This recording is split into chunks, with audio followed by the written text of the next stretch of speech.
This is the Big Woods Bucks podcast. Come explore the big woods and timber in North America with your host, Maine master guide and deer tracking expert Hal Blood. Listen to Hal and co-hosts Lee Libby and Joe Cruzy as they unlock the secrets of big woods whitetails. Each episode will provide valuable insights into the tried and true system Hal has used for the last 40 years to scout, locate, and hunt mature big woods bucks.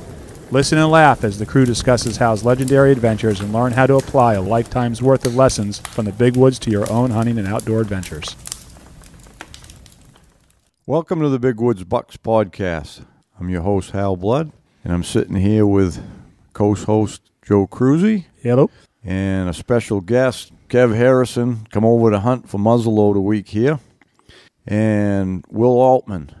How you doing? Cameraman from down on the coast of Maine that's been following me around the woods for a couple days here. I call him my good luck charm. You're going to find out why. So anyways, we just we're down here in the evening at the end of muzzleloader season. There's one day left, but I won't be out hunting. What are you going to be doing tomorrow? Oh, I don't know. I'll probably sleep in and make a little breakfast in the morning. Something like that. He's just trying to make us jealous, Kevin. Oh, shit. Yeah. So Hal had a good day.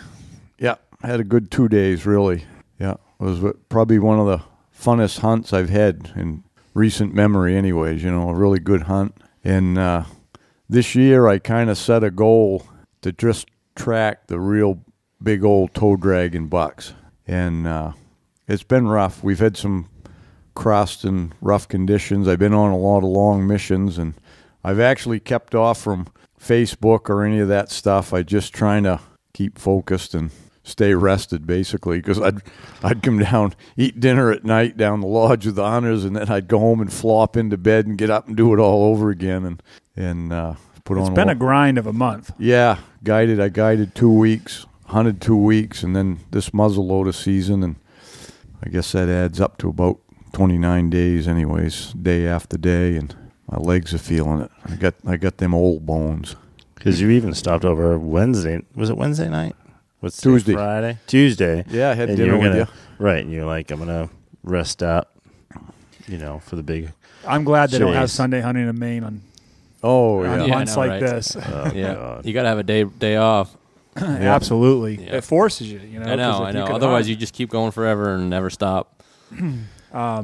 Just to give a little background on Will real quick, Will does all the camera work for Donnie Vince, and anyone that follows really good videography and filmed hunts has probably seen his stuff, and really great timing and great that you're able to make it up to capture this one. Yeah.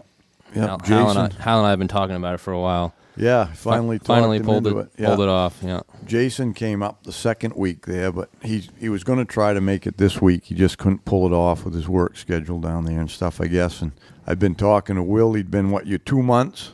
Yeah, I was just in Alaska for 2 months with Donnie. Yeah, and I came home 2 weeks ago or something like that. Killed yourself a big buck? Yeah, I was a little distracted there for a little while, and I finally got the big one I was after, and so then I was like, I'm coming up, Hal, and I left my house at 3 a.m. and drove up here yesterday morning. So you're a Mainer too. Where are you from in Maine? Blue Hill area, coastal. Yep. Born in Vermont, but I've lived here most of my life. Yeah. Nice. Yeah, that was a heck of a buck you shot too. Yeah, I call Awesome. him Browtine. I've been after him for 5 years, so a lot of history with that deer. I have to show you the video after, Kev. Pretty impressive. Yeah, we filmed that whole thing. Oh, you did get it on. Yeah, we filmed it all. No Yeah, kidding. yeah. We've been filming everything all year. My dad, my best friend, and we've been just working on a project basically. Yeah, so we've got 4 bucks on film this year. Well, now 5 with Hal. That's awesome. So yeah, we've been going at it pretty hard. Let's talk about Will's hunt. That's hey. Yeah. So Will ended up being my good luck charm because I've been struggling.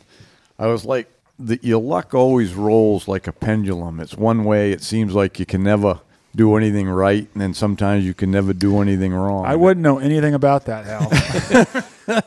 Oh, Jesus.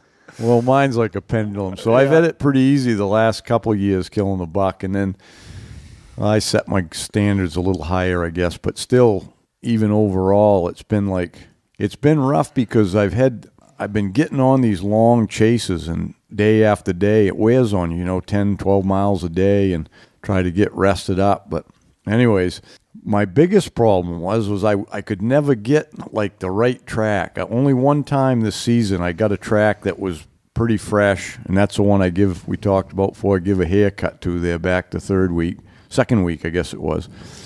And just struggled finding a good track that's, fresh enough where you can catch up. I've had more bucks I couldn't catch this year. Of course, that goes with that turf if you're trying to just go after those big ones because they're the real travelers. And so, anyways, plus I've had bad luck trying to even find a track, and, I don't look from the road too much, but we've almost, the end of the season here, muzzleloader, we almost got resigned to it because some of the side roads you can't travel with a truck. The snow's getting too bad to travel. And I even took my snow machine one day and went back in on, I think it was Tuesday, and rode all the places. It might have been Wednesday. I rode everywhere that I'd been hunting, and I couldn't pick up a track in there because they slowed right down. They're not traveling. And Tired bucks. So Will comes up yesterday morning, and I checked one road I'd been checking. I tracked a big one up there Monday, and that was a big chase too. We swam a river and everything else, but I checked that again, that area, and I met Will there, and he said he'd get up in the morning and drove up. So I said, well, we're going to go up and try another place back in, and he left his truck at the corner of the road and jumped in with me, and we hadn't even got 300 yards down the road, and there's a buck track walking down the side of the road kind of fast, and he had crossed the highway there and gone down the road, and I couldn't even believe it. I never even seen a buck track there in my life. And he cut in, and I looked at it, and I knew it wasn't one of them real toe draggers, but it was a pretty good track. And I said, well, let's get on. I didn't like where it was going either because it was back closer where the deer yards are. And anyways, make a long story short, we took it for about a mile, and then he went through kind of a narrow opening in the trees, and I go, no, this ain't the one. So we cut off. Not a big foot, not a wide spread. No. Yeah. So we cut off of that and come back out. Hoofed it back to the truck about a mile, got in the truck, and drove in to where I wanted to go check. And on the way in, well, we were about 10 miles in this road, and we just caught a track. In the side, there was a couple inches of new snow we'd had yet from the day before. And I said, that looks like a track right there. And I put the brake on, and I backed up. And here it was, a monster, one of them toe draggers. And he'd just come across. And I tell everybody about timing. If we hadn't got on that other one in the morning, we wouldn't have found this one because we would have gone by before he did. So just everything happens for a reason. So I call Will my good luck charm because two fresh buck tracks from the morning and first. Yeah, I think it was 9:30. We cut the big one. Yeah, 9:30. We cut that big one. Yeah. What are you doing tomorrow, Will? Yeah. Well, I'll be here in the morning anyways. And that's not to change it, but it's been like all week long. We haven't been able to find one big track all week. Yeah, you were into them all season. Well, they're just not moving very far. No, they're just holed up, and once we got on this deer, we found out that he wasn't hardly going anywhere. We just got lucky to catch where he crossed the road. Yeah, but he was tight. Yeah, he just all he wanted to do was sleep, eat, and sleep the first day. So we got on him yesterday, anyways, at 9:30, and at 10:30 he jumped out of his bed 25 yards from us, and we didn't see it. It was kind of a stupid thing. We were too focused to where he went. He'd gone in some blowdowns and come back around and was laying there. We were so focused looking in the blowdowns where we thought he was, we didn't see him. And I got a running shot when he got out a ways there. I couldn't get a shot till he got out a little bit. Didn't do any good. And then we chased him the rest of the day. We saw him. Back up and tell the next part how close he was after you shot. Yeah.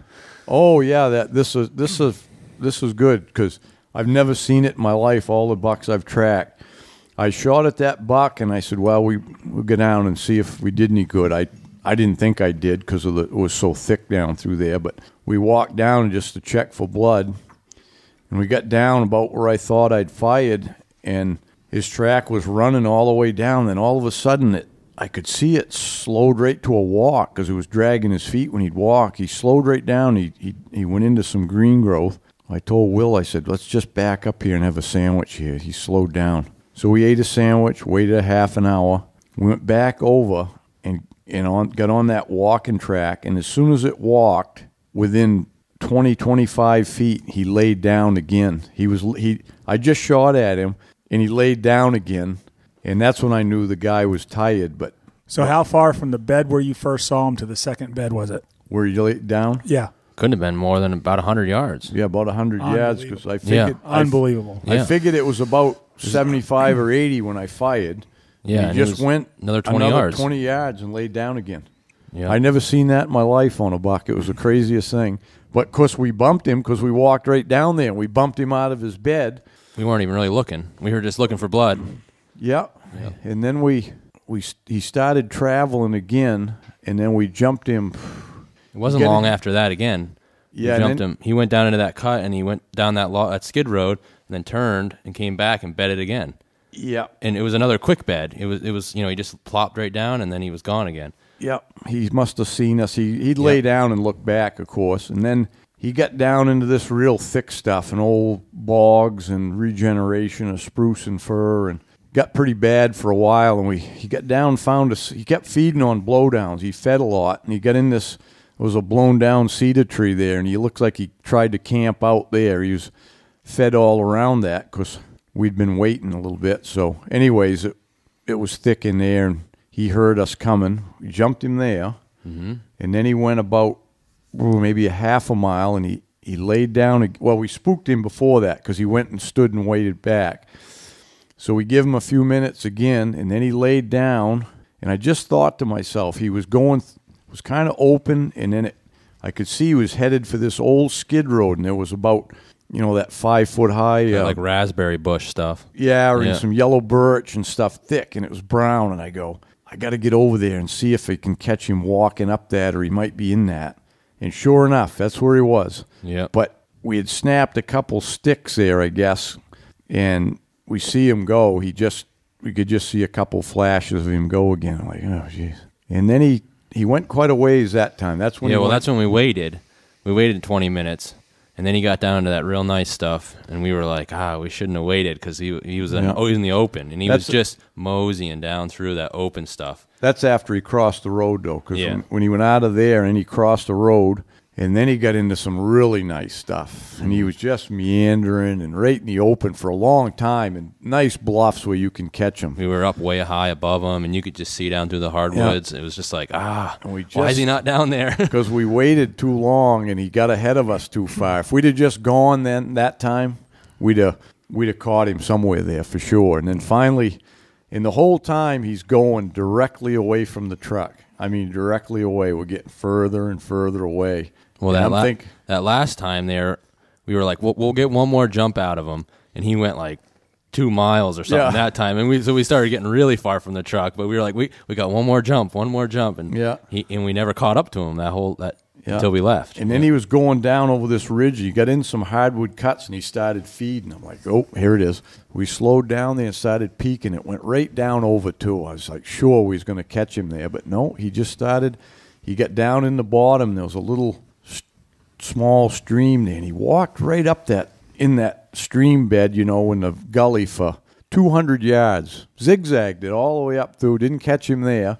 Then he come up out of that, and he swung right completely around 90 degrees and went right into this real thick stuff. I told Will, I said, we might as well back out here. It's a good chance. He's probably going to go in there somewhere and lay down, but we got a long walk back. It was about, so we cut out, and we weren't all that far from another road.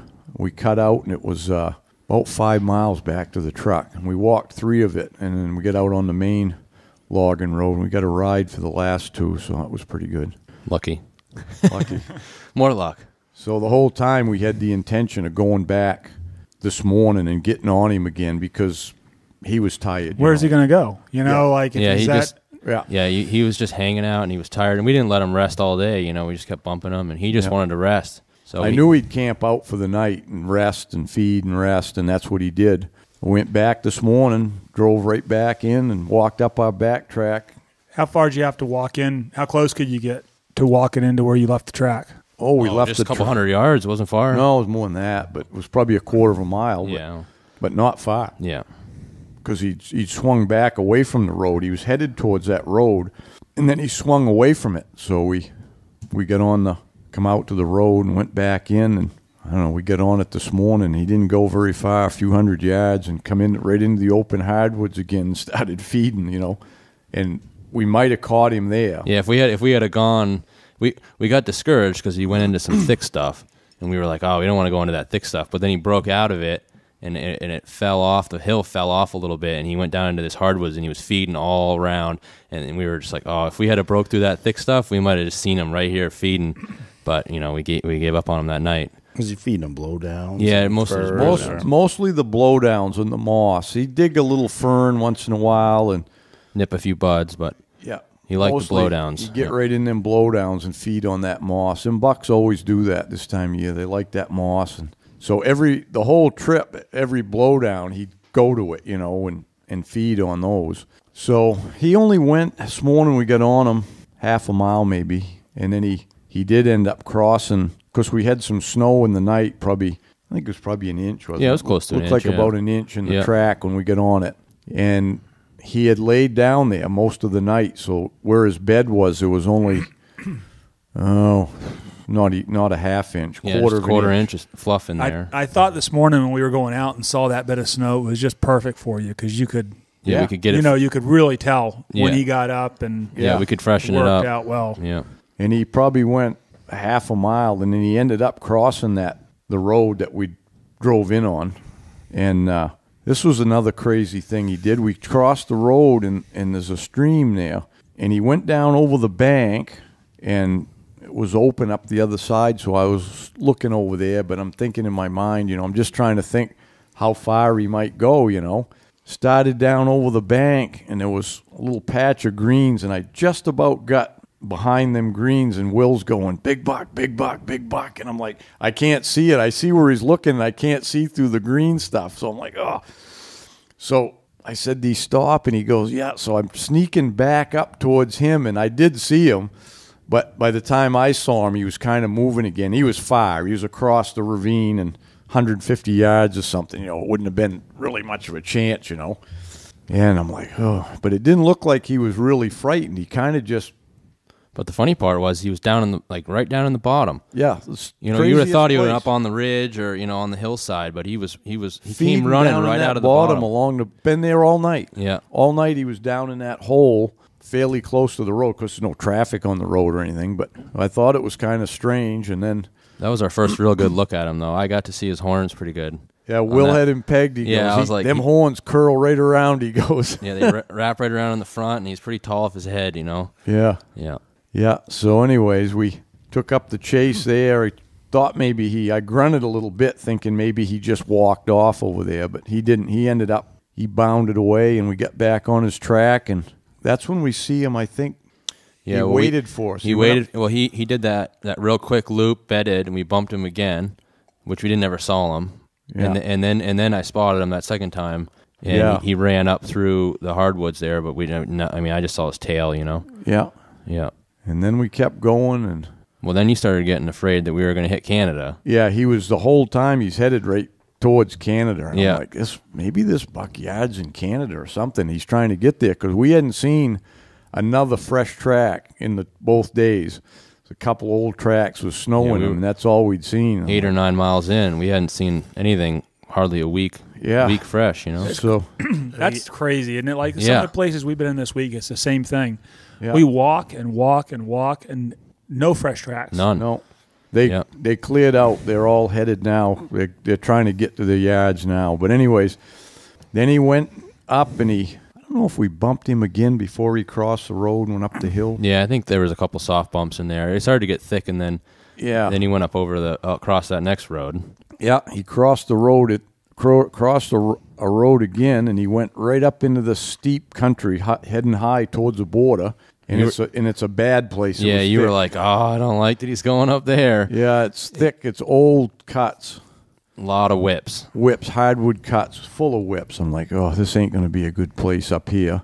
And he went uphill and uphill, walking uphill. Oh, we jumped him there as soon as we crossed the road, remember? Yeah, well, he was bedding on the hillside. He probably saw us 200 yards away down the hill. And then he went up again. He run up a ways, and then he started cutting back to the right. He'd get in a skid road. And he'd go up that one for 100 yards. And then he cut off. Then he'd cut to the right, and he'd get in the next one. He'd go up that one 100 yards. He kept doing that, and finally when he cut, did he turn around and look at you and say, "Kill me, please"? Yeah. I mean, when he turned to the right again and got off the skid road, he was dragging his feet again. I'm like, he's pretty close. So I was I was paying attention, and I see him get up. He'd gone in, and he was behind a thick fir tree there. He got up, and he started bounding, and I can't, with a muzzle loader, you got to wait for a good poke, and I couldn't get a good poke, and he gets over there about 75, 80 yards again, and he stops. And I can see back half of him sticking out there, but I can tell it's full of whips and stuff, but there was nothing else. I mean, that was all you were going to get. And I poked at him. He never even moved when I fired. Yeah, stood there. Oh. That's when I'm trying to reload, and I'm looking at him trying to reload, and then when I went to push down on it, I jammed the front sight through the side of my hand there, and the blood's running out of it.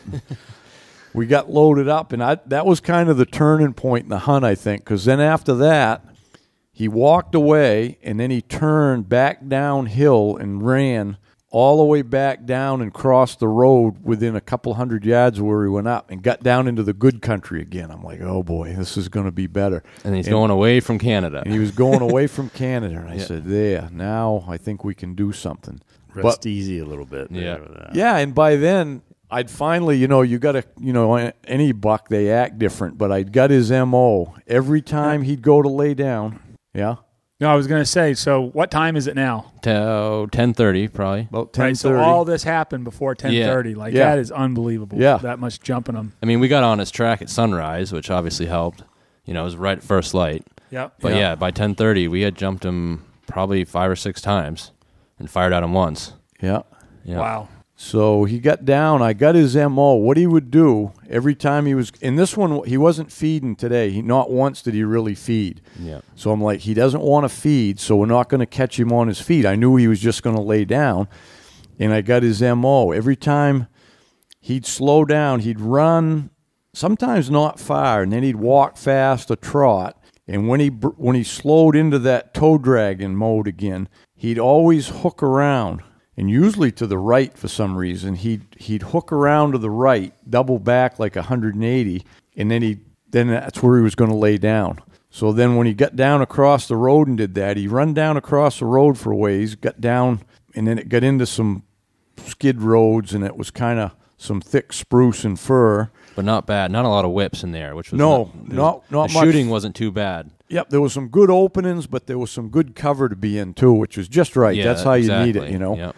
And he went through some firs on an old skid road, and then he walked up a skid road about, nearly 100 yards, 75, and I kept thinking I was going to catch him walking away, when I peeked around these corners. You go around a corner, and I could see his track go right out of sight.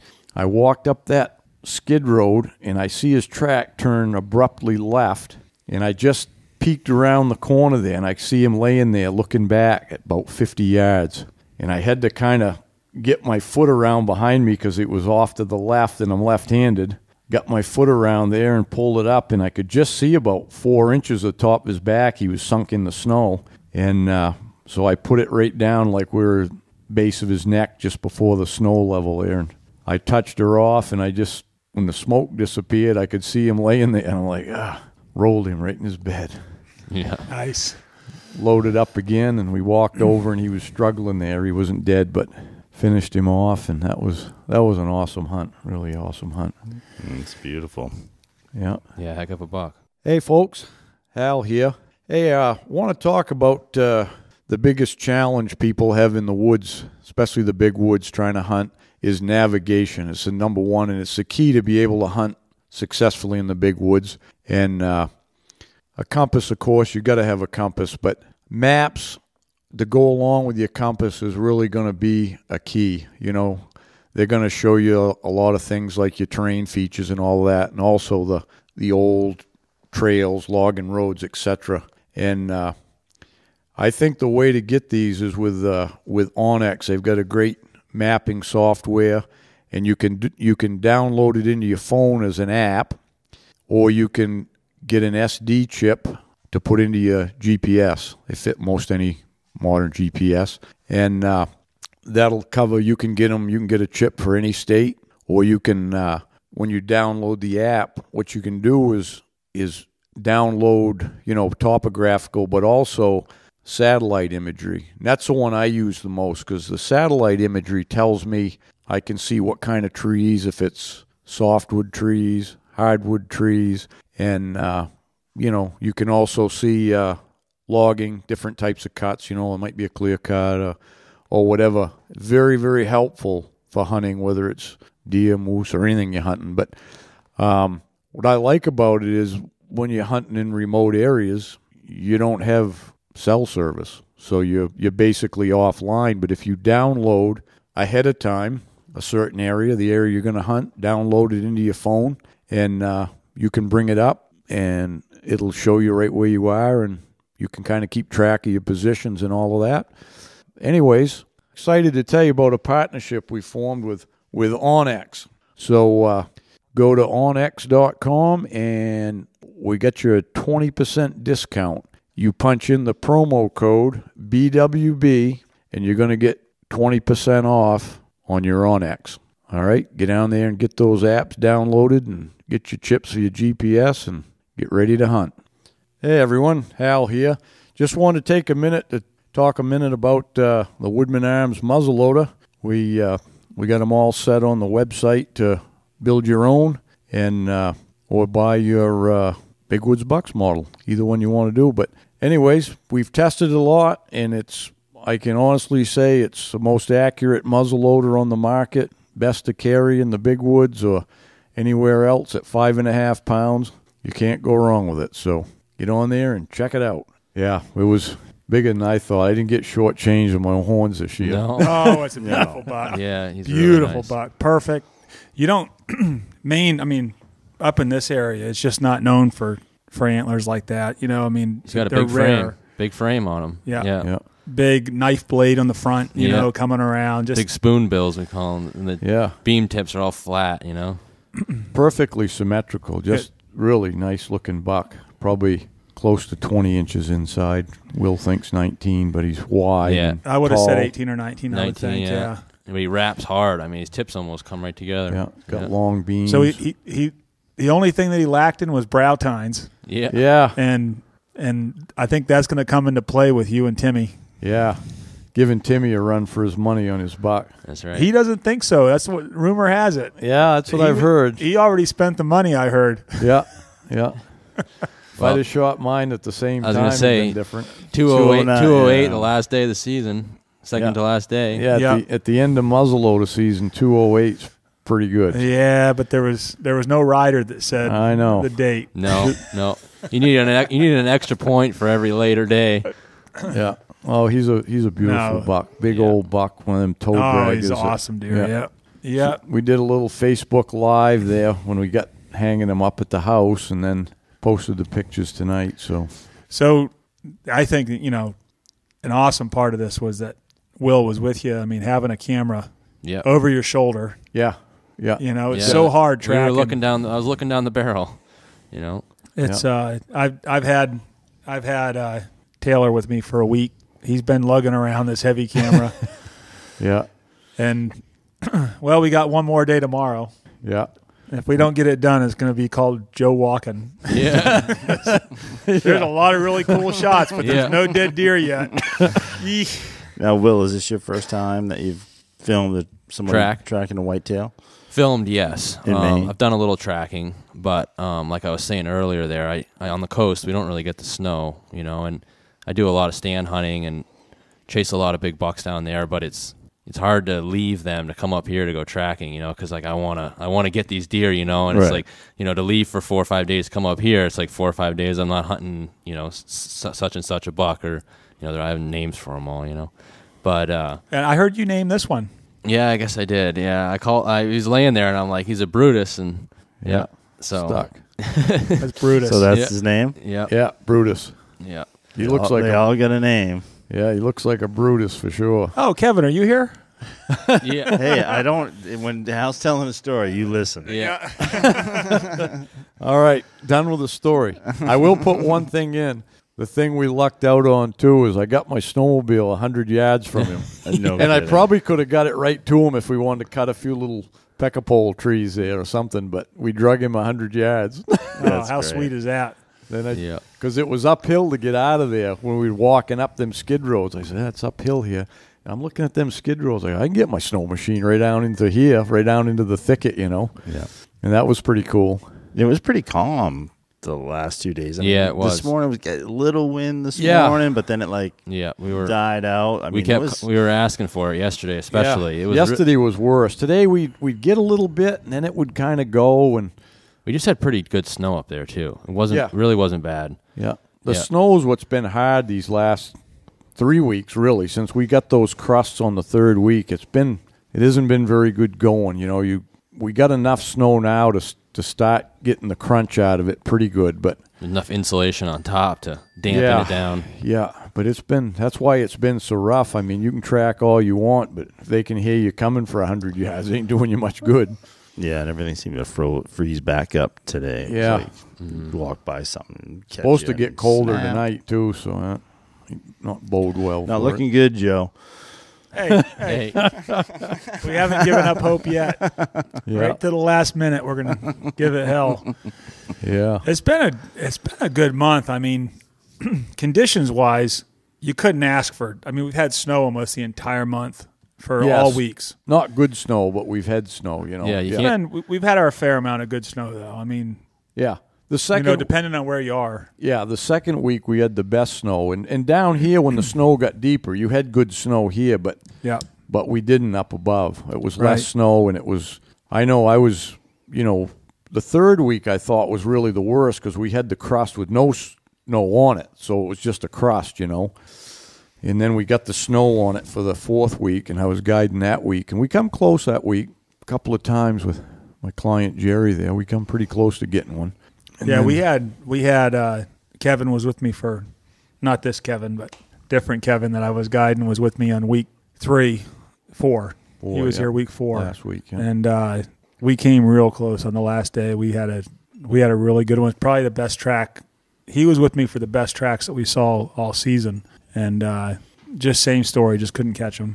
Yeah, last week some of them big ones were still looking for that last lonely doe, and this week it's over. They know it's done and time to rest. You talk about time and rest. The last day that Kevin was here, we got one at 9:00 in the morning. Picked up a nice track, and he was out in the wide open. He was just in a place that you're almost moving as fast as you can because you just don't expect him to be there. And we came to a spot, and the tracks had done like a little loop, and I thought that because he had done a little funky loop before that around a tree, so.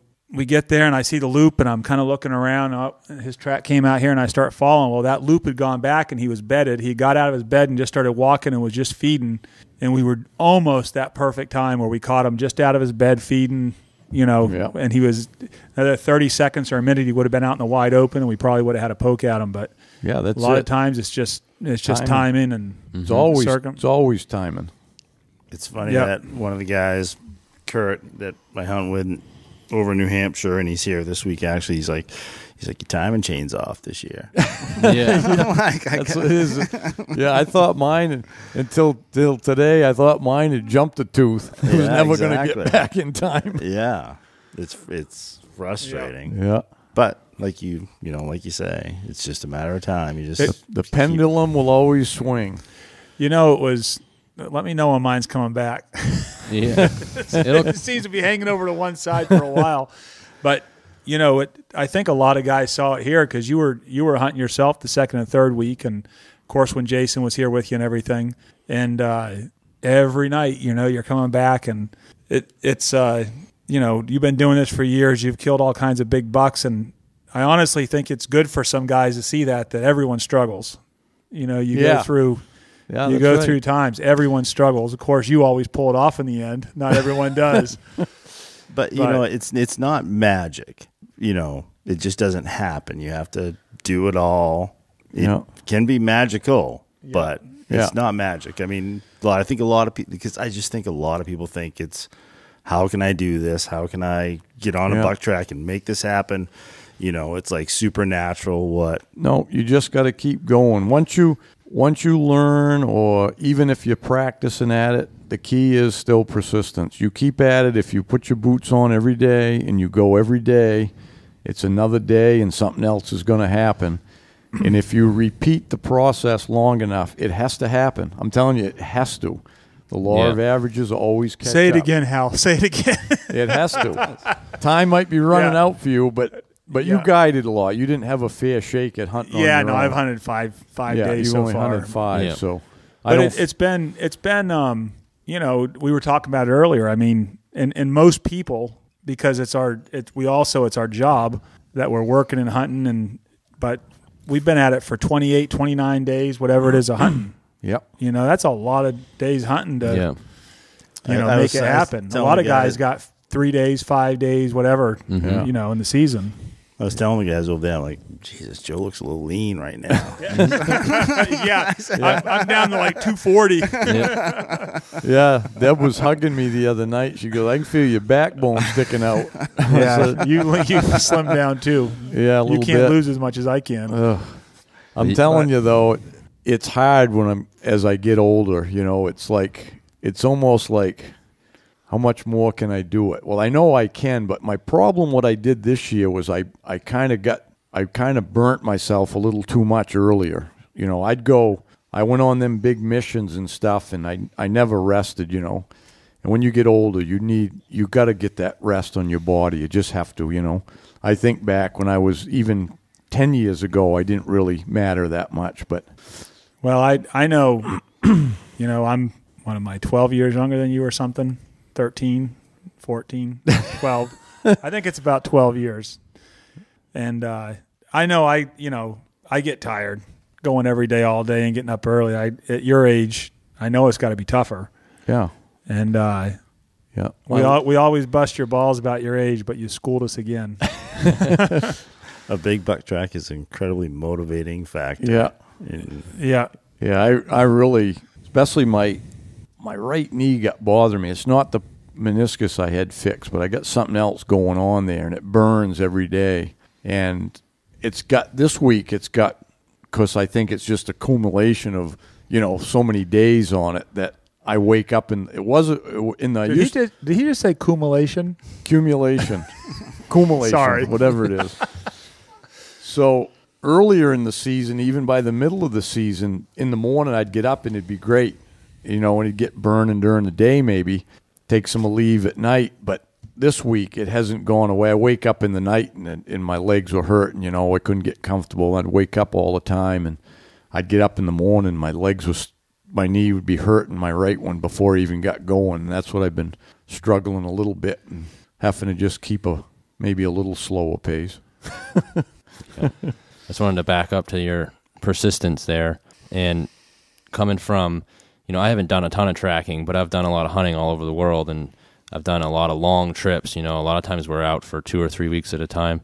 And I think it was we were going up that mountain, getting closer to Canada there, and we bumped that buck bedding on that hillside, and he was probably 200 yards when he left, and I was like, how are we ever going to pull this off? You know, every time he'd loop behind a little jack fir, and he'd lay down, and he could see us. We couldn't see him, and it's like he's got us figured out, you know. But that's the mental game, you know. You got to stay strong in the head, and if you give up, you're never going to get him. If you keep going, it's like the next time might work. The next time might work. You know, the next time might work, and it was literally the next time you shot and missed them, and then the second time after that we killed them. Mm-hmm. But you know, that was like jump number 10 or 12 on that same deer, and it's just like, you know, the first one isn't always going to work, you know. And right, that's a great point, Will. And anyone that tracks a lot, you come to that point. You know, you come to the place where you start getting defeated in the head. Yep. And we do that on long trips, you know, like up in Alaska and Canada and wherever we are. But, you know, you get 15 days into a trip and you're just like, is this ever going to happen? And it's easy to say like, well, let's just take a day off, or let's not go today, you know, like we're tired. And that's usually the day that it happens, you know, like you got up and you went out, and that's the day that it worked. And you just can't give up. you know. The point, what you said a minute ago, you said, every time he bedded, he was looking, and you see that a lot. Like, if a deer makes the right move, you're never going to kill him. It's pretty much. You're never going to kill him because he can always see you first. Yeah. If he beds in the right place and he uses the wind, you're never going to see him unless he messes up. Mm-hmm. He's got to slip up a little bit. And that's what he did on that last time. He went behind all that. He screwed up by going, around all that cover, and then he went and bedded 50 yards off, and it was far enough where he couldn't hear us, and we had the cover between us, and we spotted him first, and that's what made it work, But and that's probably one of the toughest things to do in tracking, is to see a deer before he sees you, especially when he knows you're on him. Especially laying down. Mm-hmm. Yeah. I mean, it's just like I always say, like, when you first cut the track and it's going good, I'll say, this is our best chance we're going to get. The first time. And we got the first time we were 25 yards from him. Yeah. And we didn't see him in his bed 25 yards laying in the open. But, we were just distracted. We were looking left and he was right. But we walked right up on him on that one. And, if we had spotted him 5 seconds earlier, I mean, we were going to shoot him at 25 yards in his bed. Yeah, but it wouldn't have been a story then. Yeah, right. That's right. We wouldn't have had 27 hours later. Yeah, a short and sweet one, right, Hal? Yeah. My legs would have been one notch better today. That story. I'll take the story. Yeah, no, I'm just kidding. No, but I told Will that. I said, you know what? If we did kill him yesterday, we wouldn't have had all those experiences with him we had and got all that nice footage and knowledge learned, The knowledge, right. Yeah. And made the story. It all made it was different. The whole he story. was Cal kept saying, like, I've never seen one do this. I've never seen one do this. Every time it's different, It's about the chase, right? Yeah. Really, when it comes, And then, and it's really, to me, it's about when you follow a buck long enough, the same buck, you could call it patterning. You get his MO. You know what he does certain things. He's got these little habits, and that's what you got to take advantage of. Yeah. And that's it right there. Because I actually haven't hunted up here for 9 years for deer. 8-9 years. Sucks to be you. In some ways, yes. Yeah. But I was really surprised at how many things started coming back to me. How this area is cut, how the terrain is, how deer do things up here. It's really different from anywhere else that I've hunted. Oh yeah. But it's just surprised. I wasn't expecting to have all these things come back to me. Like riding a bike, Kev. Yeah, and I've chased them around other places, but just here is, and then seeing deer do certain things, Yeah, that's right. Where'd you kill that one last year? Didn't you kill a real nice one last year? Killed it, Lakes Region, New Hampshire. Okay. Yeah, and that was actually today last year. Oh, you got that right at the end? Yep. Cool. Nice. Yeah, I had a lot of good chases, and then that one I actually just was cruising for a track middle of the day, and I wound up seeing him before I got his track. Right in a big old wide open hardwood ridge. Yeah. Huh. And then I just kept jacking shells into the 44 until he fell down. Sometimes you get lucky, I got one 2 years ago, and it was funny. I was actually going in to check the camera, and I was in a big hurry, so I pretty much ran all the way in there. And the last 300 yards, I was like, I got to slow down on this last 300, And I came up over the hill, and I was probably 100 yards from my camera, and I slowed down. It was muzzleloader. It was this week, probably last year, 2 years ago, and I was sneaking down the hill, and I looked over to the right, and I just see him 70 yards laying there. I mean, there was no snow on the ground at all. I just lucked into it, but I just looked, and he flicked his head just a little. I don't know if he heard something. He didn't look at me, but he just moved his head a little, and I saw his horns go, and I was like, whoa. And, it was a nice buck, and I shot him right in his bed. Yeah, it's beautiful. Yeah, it was cool. No, that's awesome. And that's a big thing, too. I mean, 11 o'clock, second to last day. I was literally thinking, where am I going to go next? I'm going to bail out of this place. But you just got to keep pounding it out. Yeah. Like you said, you just got to keep. All the way to the last day. Yeah. Yeah. There's no other option. That's the other thing, every day you go, and every, the last, a lot of guys get things on the last day of the season, but it's your chances, every time you go out, your chances are going up that you're going to get one, and it's like by the end of the year, you've built up all these chances, and eventually it's going to happen. It's a lot of people get demoralized kind of at the end, but your chances are probably actually better on the last day than they were on the first. Yeah. Because of what you just said, you built up, and why would they be any worse on the last day? It's just like any other day. We always say that with moose hunting. Everyone, by Tuesday, the second day of the hunt, people are getting all down in the dumps, and their standards are going down and what they want to kill, but the last day is just as good as the first. That's bear hunting too. Yeah. Of course, by the time everyone hears this, the last day is going to be over, so hopefully we got some stories. I got a text from Lee. He's staying over there. He's going to hunt range to the last day. I don't blame him. Yeah. I don't blame him. I don't either. I'm having a drink for him here, though. Yeah. So that's fine. I like these nighttime podcasts. Have a little drink, celebrate Hal's deer. Yeah, it's good to do it after a kill.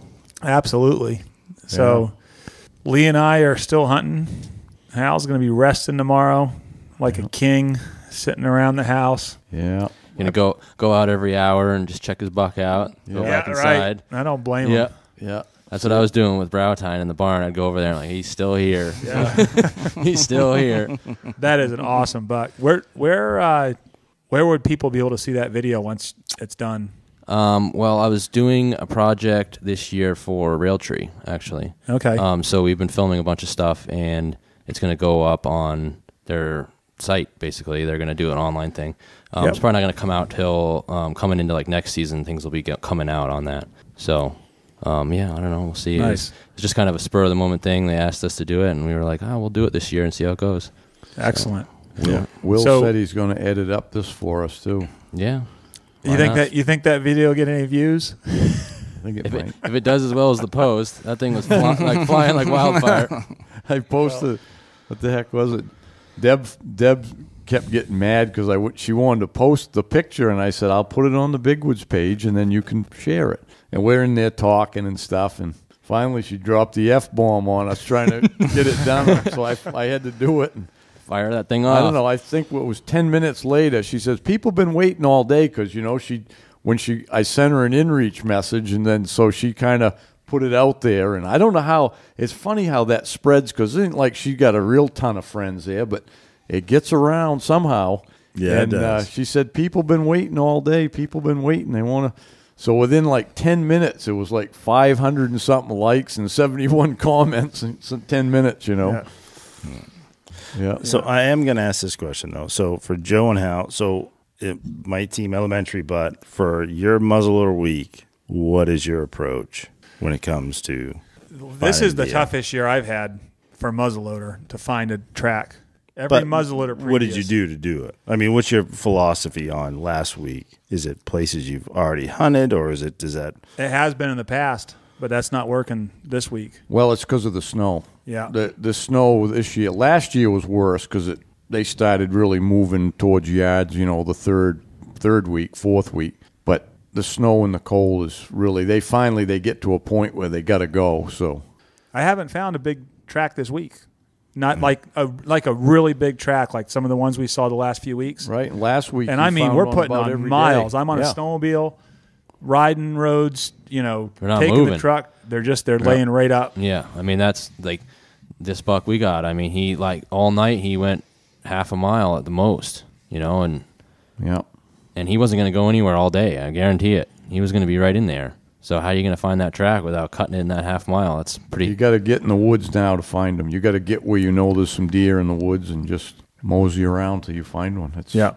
A lot. Little bit of luck. The nice thing is if you find one, he's probably not very far away. Right. This is the week when you can really catch them. The hard part this week is finding the track, the big track that you want. That's the hardest part. And then after that, you're not going to be on probably some long chase. Although we did, the only reason we went so far on this one is because we just kept pushing him. He'd want to go to another area, and he'd want to go to another area.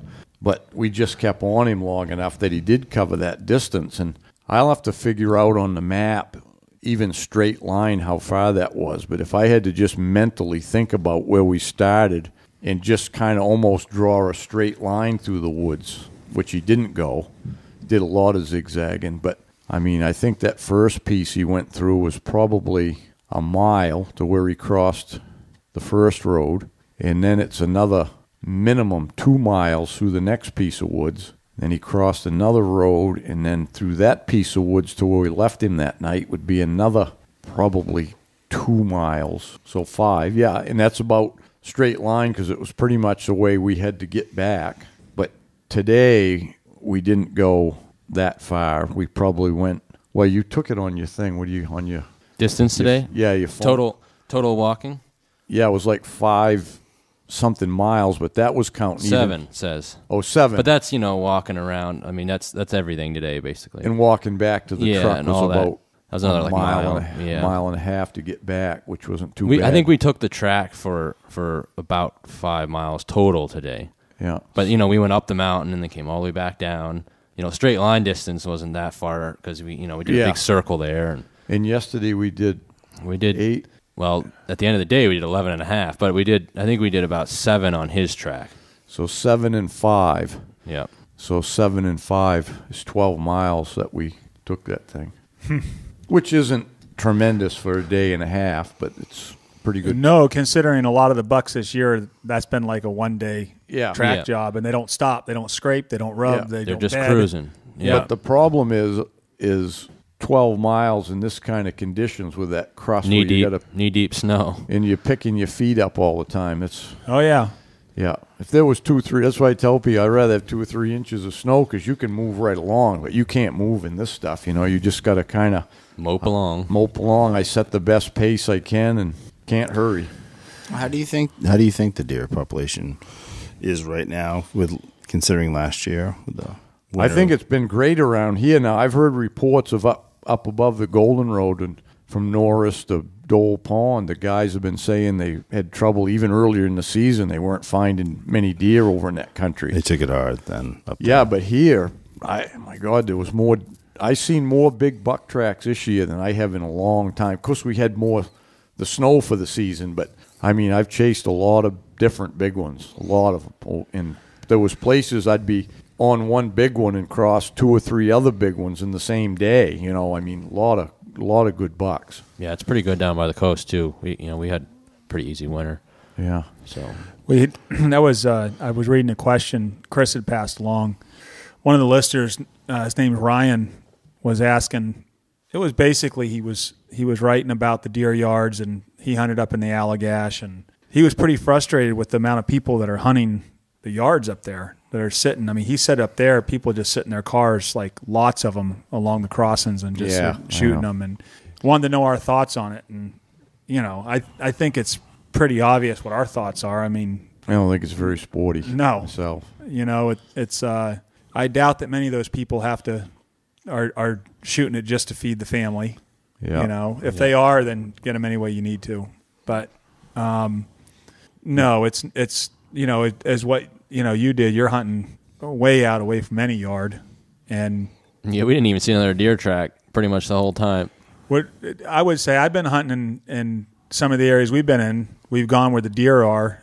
I definitely wouldn't call it a yard, but there's a bigger concentration of deer, but there's no big bucks.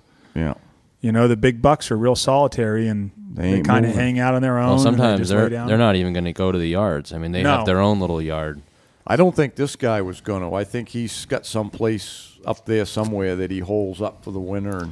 But, the question involved the feeding and all that and what's going on, and we've talked about it quite a bit because the towns have become the yards because of feeding. Right. What would have happened to the deer herd without the feeding? No one's ever going to know. It wouldn't be what it is. I can tell you that right now because it's just for a long time there's been really no place for them. Now this place is coming back now. I can see. I look around some places in the woods and I say this is grown back where deer could stay, but they won't until a few do. Hey, it's Hal here. I want to talk to you about a new partnership we have with Yokohama Tires. And at Big Woods Bucks, we don't take our partnerships lightly. We focus on things that we can use and can believe in and trust. And I've been running a set of the Yokohama Geolander MTs for about a month now. And over the years, we've had a lot of trouble in the woods, with gravel roads, shale roads, and flat tires and stuff. And so I tried these tires out on a moose hunt, and they worked fabulous. I had no problems with them, and still testing them. But the thing I like too is I made a trip to New York, and they're for a mud tire, they're extremely quiet on the road. Probably the most quiet ones I've had for an aggressive tread tire.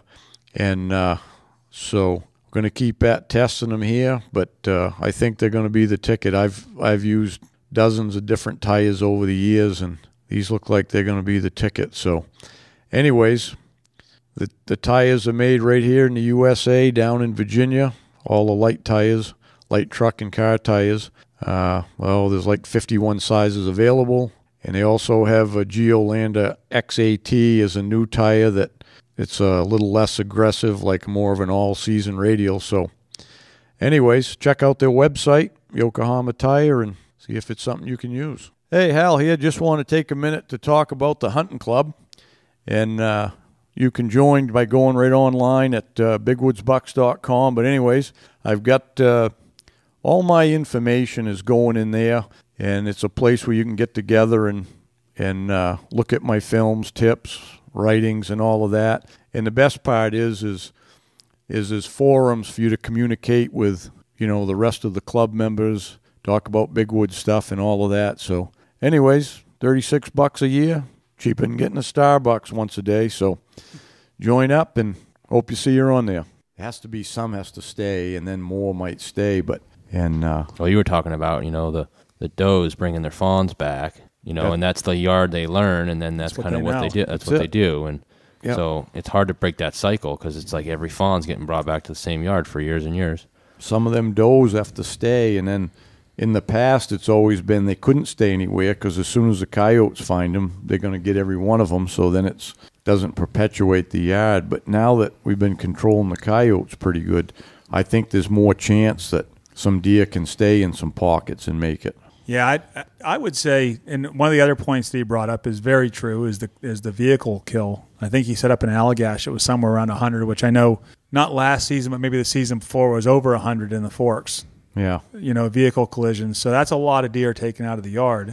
Yeah, I saw a giant buck I hit in the Forks 2 years ago. Oh, really? I mean, it was shed off, I actually stopped. I was fishing in Spencer Lake with my friend, and we drove up and fished, and then we were driving back, and it was dark, and we saw it on the road, and it was so twisted up that it just looked like we stopped because we thought it looked like a human. We were like, oh my God, it's kind of in town, we were like, did somebody get hit? And so we stopped, and we were like, oh, it's a deer all ragged up and kind of like a tube shape, and but we pulled over, and we pulled the foot up, and it was just a huge track, and you could see the big balls already started on his head, they were starting to push up, but he was a big buck for sure, but he got smoked right there in town. Yeah, so everyone, it's one thing. Gordon feeds down there, and he does an awesome job. He's done it for a long time. It's all on one side of the road. The deer come off the hill. They're not crossing the road. But what happens is everyone wants to feed. So the deer they go back and forth across the road, back and forth, and they're getting mowed down. And so my personal belief on it, my opinion is, I know it'll never happen, but I would love to see if they're going to feed them back 2 or 3 miles back off the road, kind of try to keep the concentration off. Yeah, move it, and if they're gonna help the deer yard and feed, make a feed station, do it where it's not near the traffic. Everyone's gonna have different opinions on it, but if there's not the natural feed, then if the pellets are keeping them going, then it's great. Yeah, and it's kind of strange that those places, a lot of them get killed, but uptown in Jackman, not that many get hit. I mean, there's always some, but no, it's not like big numbers, Right. I would think 10 maybe, 10 to 15 a year maybe. It doesn't seem like any more than that. You never really saw deer hit. The crossing at Bishop's is unreal. Like you can't go through town this time of year without deer running back and forth. It happened again tonight on the way out, Oh, yeah. Oh, I saw a three-pointer. I almost... You're getting tempted, huh? Tomorrow's the last day. It's going to look pretty good. Hunt to eat. You're going to taste good. Yeah. You can make your post. Yeah. Got it done. Not the biggest deer, but it's going to taste good. Not the one I was after, but food on the table. It'll make me smile all year long, just the same. Well, I think we're about time to wrap it up here, isn't it? Yeah. I got to get some sleep tonight. Well, I think You can sleep in the morning, Hal. Oh, that's right. Yeah, Joe's got to yeah. get Joe and Kev's got to get sleep. We and can Lee, sleep in. Lee's Will. over Right. at Rangeley. Yeah. But I know I'm real happy for you. Glad you got your deer and finished off strong, showing all of us young guys how to do it. Well, somebody's got to set the bar, right? Someone's got to carry the load. I've been keep thinking every year. I go, well, these young guys, they'll start taking over, and I won't have to do as much, Oh, that hurt. Shots You fired. just do what you do, How Hal. That's the dare problem. you, You Hal. just do what you do. Yeah. That's the You thing. do of it good. Yeah. Joe, we've stayed here for the week. We stayed at the mini lodge. That's what you guys call it. Yep. Been fantastic. Stayed good bunch of guys that I've stayed with and hunted, so it's been great. It's kind of like a little work related on my end with some guys that I call on from Green Mountain Electric, from Kurt Green, Jeremy Henderson, and some guys from Benoit Electric. I don't know. You probably don't deal with them at all. No, not over this way. I haven't, but Yeah, and they sound reputable. they absolutely do. No, it was nice. been a good It was time. nice. I wish I was able to spend some more time over hanging out. Nice, good bunch of guys. Yeah, they are. DJ and Arnie and Glenn Cummings, they're good guys. So Excellent. Well, if we don't get something tomorrow, we're gonna have one hell of a video of Joe walking. Yeah. Hey. yeah. We always wanted to make it with Donnie. We always wanted to make a video called "Fleeing the Scene." Everything just running away. 'Cause Right. We got all kinds of footage of stuff running away. I bet. Yeah. Yeah, that was really. I think I was telling you earlier. I watched. I don't know, year and a half, 2 years ago, maybe. I watched your video, "Who We Are," Yeah. and it's just awesome. And I told Hal and Chris, I said, got to do some videos like that. Well, Lee got it started. Yeah. Lee's video that he did last year was just awesome. I think everyone will acknowledge that. I mean, it's the attention it got instantly. It went to 50,000 views in no time. Yeah, it's a good and, piece. Really well done. Brett did a great job on it. So Hal and I tried our hand, and Hal got his job done. So hopefully tomorrow we can finish strong. Yeah. You got to get lucky once in a while. So. Yeah, luck. It's all luck, right, Hal? Yeah.